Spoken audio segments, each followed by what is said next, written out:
Bonjour, dans cette vidéo qui s'adresse à des élèves de première, il sera question de résoudre un problème assez classique à l'aide d'équations du second degré. Donc l'énoncé de l'exercice est le suivant. Pour rembourser un emprunt de 12 000 € sans intérêt, un emprunteur doit verser chaque année la même somme durant plusieurs années. S'il versait 600 € de plus par an, le remboursement serait terminé un an plus tôt.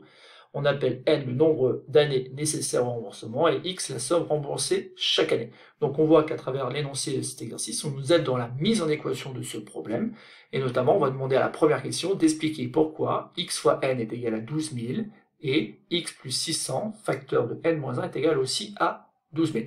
Ensuite, il sera question de résoudre ce problème-là, et on sera guidé dans cet exercice, puisqu'on aura d'exprimer x finalement en fonction de n, et ainsi on pourra peut-être trouver une équation qui ne dépendra que de n. Et enfin, on pourra interpréter donc nos résultats, puisqu'ils permettront de calculer la durée du remboursement et le montant de chaque échéance.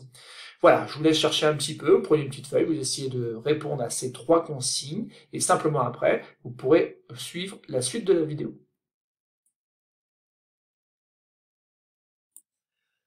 Donc passons à la correction de cet exercice. Donc expliquer pourquoi x fois n est égal à 12 000, c'est pas très compliqué, puisqu'en fait ici on nous dit que n c'est le nombre d'années nécessaires au remboursement et x la somme remboursée. Donc il est clair que l'emprunteur rembourse x € chaque année pendant n années. Donc on a clairement x multiplié par n égale donc la somme de 12 000 €. Voilà, donc on a trouvé donc la première partie de la consigne numéro 1 là. Il nous reste donc à voir pourquoi on aurait cette égalité. Là aussi, c'est pas très compliqué, puisqu'en fait, on sait que s'il versait 600 € de plus par an, alors le remboursement serait terminé un an plus tôt. Autrement dit, s'il rembourse x plus 600 € chaque année pendant n-1 année, il aura aussi remboursé les 12 000 €. Donc on peut clairement écrire que x plus 600 multiplié par n-1 est bien aussi égal à 12 000 €. Donc, ainsi notre problème se résume tout simplement à un système de deux équations à deux inconnus. C'est tout simplement ici xn égale donc 12 000, et dans le même temps, x plus 600, facteur de n-1, est égal à 12 000. Donc en fait, on a un système où les inconnus sont notés avec la lettre x et la lettre n, donc ce sont deux nombres inconnus qu'il faut trouver. Et le but justement de la suite de l'exercice, c'est de déterminer ces valeurs x et n. Et là, pour le coup, on va se laisser guider par l'énoncé, et on nous demande d'en déduire donc que x est égal à 600n moins 600. Bon, comment obtenir cette égalité? Bon, il est clair que sur la première égalité, x fois n égale 12 000, on ne voit pas trop comment on va pouvoir sortir 600n de moins 600 notamment. Donc il est assez logique de penser donc à la deuxième égalité, dans laquelle peut-être qu'en développant, on va obtenir ce qui est souhaité, c'est-à-dire que tout simplement x s'exprime facilement en fonction de n, de la manière suivante, x est égal à 600n moins 600. Donc je vais développer donc la deuxième égalité. Donc ici, on a x multiplié par n, ça fait xn. X multiplié par moins 1, donc moins x, plus 600n, moins 600 égale 12 000. Voilà. On voit bien qu'on se rapproche de ce qui était souhaité, c'est-à-dire d'avoir x égale 600n moins 600. Pourquoi? Parce qu'il y a moins x ici, bon, on a 600n surtout ici, et moins 600. Et donc, on a le petit xn là qui vient peut-être un peu nous gêner, et surtout le 12 000.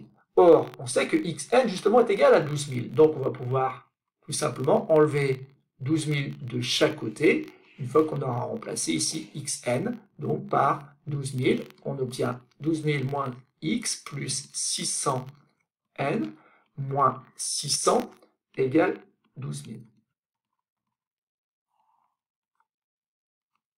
Et là, donc, on a moins x plus 600n moins 600 égale 0, puisqu'en fait, il ne reste plus rien à droite du signe égal.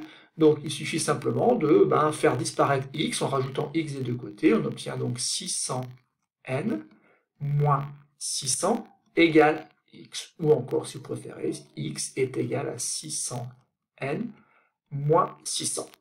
l'air de rien, il vient d'exprimer le nombre inconnu x en fonction de n. Et ça va être intéressant puisqu'on va pouvoir peut-être remplacer dans l'égalité qui était ici, la première égalité. En effet, lorsqu'on remplace dans cette égalité, on obtient 600n moins 600 multiplié par n égale 12 000. Bon, là je vais développer, donc ça va faire 600n au carré moins 600n égale 12 000. Bon, bah c'est clair que je n'ai pas encore vraiment ce qui est souhaité, c'est-à-dire n au carré moins n moins 20 égale 200. Ce que je peux faire dans un premier temps, peut-être, c'est faire disparaître 12 000, donc en enlevant 12 000 de chaque côté, j'obtiens 600n au carré moins 600n moins 12 000 égale 0. Voilà, je m'en rapproche. Le seul problème, c'est qu'au lieu d'avoir n au carré, j'ai 600n au carré. Donc la bonne idée ici à avoir, c'est tout simplement de rendre plus simple cette équation du second degré, car on est bien sur l'équation du second degré d'inconnu n. Comment? En factorisant par 600. En effet, ici, 600n au carré, moins 600, et puis même le moins 12 000, on voit bien qu'on peut peut-être écrire que c'est 600 fois n au carré, moins 600 fois n, et si on arrive à écrire que 12 000 c'est 600 fois 20,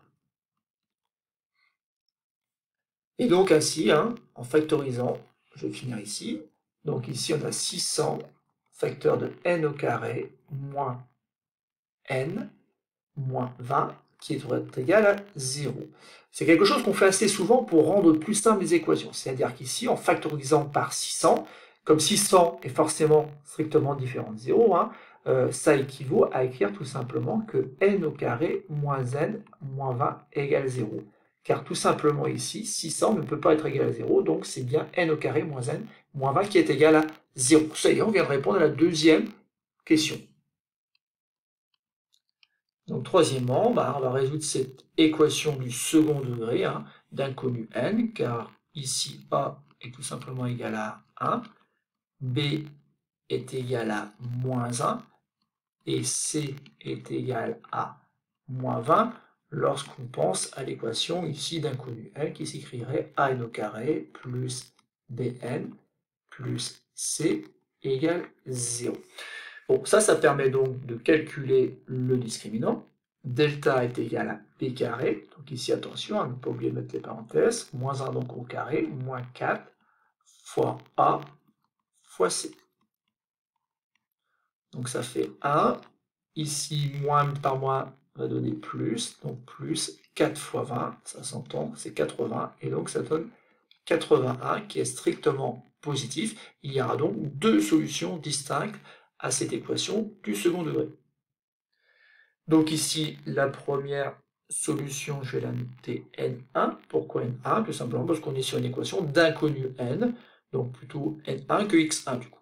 Et sera donnée donc par la formule moins b, donc attention ici, moins 1, qui donne 1, moins racine carrée de delta, donc moins racine carrée de 81, sur 2a, mais comme a vaut 1, ça fait 2. Bon, ça fait 1 moins 9 sur 2. 1 moins 9, ça fait moins 8. Moins 8 divisé par 2, donc ça fait moins 4. Moins 4, c'est un peu gênant, parce qu'en fait, ici, n, je rappelle que ça représente le nombre d'années nécessaires au remboursement, donc on s'attend plutôt à quelque chose de positif. Donc ici, on va devoir sûrement sortir cette valeur-là. La deuxième, donc, c'est n2, qui va être donnée par la formule, donc moins b plus racine carrée de delta divisé par 2a, donc par symétrie. Ici, on va avoir 1 plus racine carrée de 81 divisé par 2, ce qui va faire donc 1 plus 9 divisé par 2, qui va donc donner 5. Ce qui est quand même plus logique, puisque ici, 5 est un nombre positif, ce qui peut donc bien correspondre à un nombre d'années de remboursement. Donc ici, on a bien trouvé la valeur de n. Il ne nous reste plus donc à déterminer la valeur de x. Alors, comment déterminer la valeur de x? Simplement, même si ça a été effacé, ça apparaît encore dans l'énoncé ici. X s'exprime en fonction de n comme étant 600n moins 6. Et donc, on va pouvoir faire 600 multiplié par 5 moins 600, ce qui donne donc 3000 moins 600, qui donne bien 2400. Donc il semblerait que n soit égal à 5 et que x soit égal à 2400.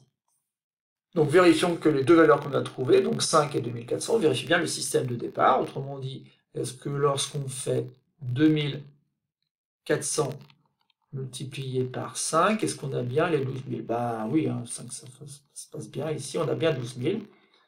Et est-ce que si on fait 2400 plus 600, multiplié par une année de mois, que je vais réécrire quand même 5 moins 1, même si ça fait 4.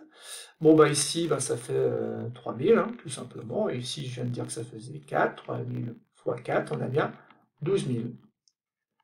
Et donc ainsi, les deux valeurs qu'on a trouvées, x et n, vérifient bien le système de départ. Alors ça, je le fais tout simplement parce que j'ai beaucoup procédé par implication et non par équivalence. Donc je vérifie que ça marche bien dans les deux sens, c'est-à-dire qu'une fois que j'ai trouvé les valeurs de x et de n, est-ce qu'il vérifie bien le système de départ?